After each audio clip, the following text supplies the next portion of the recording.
Assalamualaikum warahmatullahi wabarakatuh. Jumpa lagi dengan saya RG Official Aceh.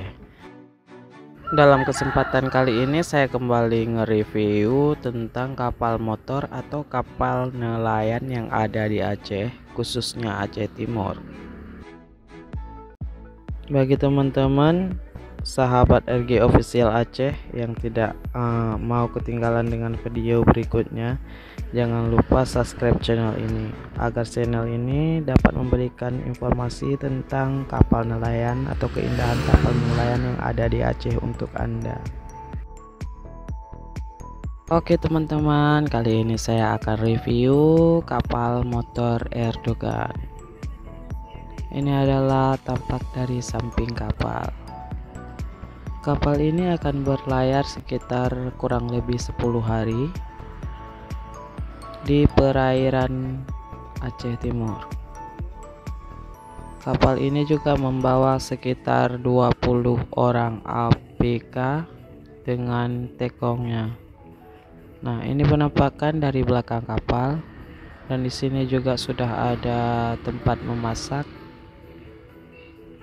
Di atas ini bisa digunakan untuk ABK untuk beristirahat. Nah sahabat, sekarang kita akan lihat ini ada pisang untuk bawaan bekal saat berlayar. Di sini juga ada pancing. Kita akan masuk ke dalam kabin kapal. Nah, ini tampak dari dalam kabin kapal. Di sini ada teman kita sebagai penjaga kapal. Beginilah kondisi di dalam kabin kapal.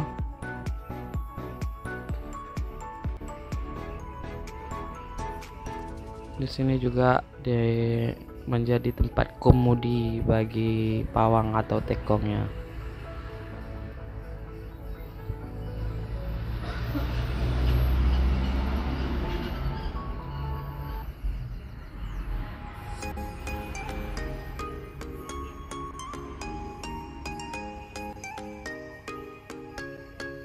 Oke sahabat, ini tampak dari belakang kapal.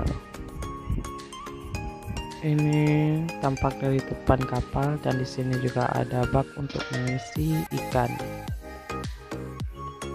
Nah, fiber-fiber ini digunakan untuk mengirim ikan ke TPI atau tempat pembongkaran.